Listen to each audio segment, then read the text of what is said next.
afirmace, že venku to bude lepší a tak dále.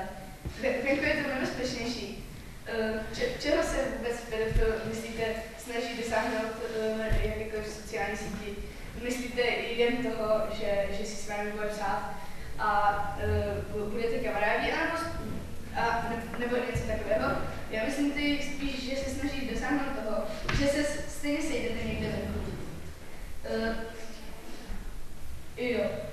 Když potkáte nějakého neznámého člověka, tak můžete padnout do oka venku úplně stejně jako na jakkoliv sociální síti.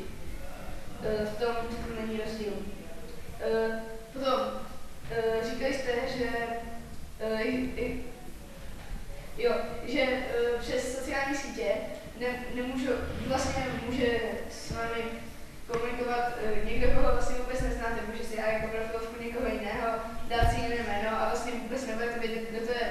No dobře, ale třeba existují služby jako například Hangouts nebo Skype a přes ty si můžete volat, můžete použít k tomu webkameru a můžete si v pohodě ověřit, kdo s vámi doopravdy komunikuje, protože asi ten, koho máte jenom jako fotku na profilovce, tak ho asi do videokamery asi nepřesvědčíte to dítě nebo toho mladistvého o tom, že vy jste zdraví, protože samozřejmě kamera snímá vás.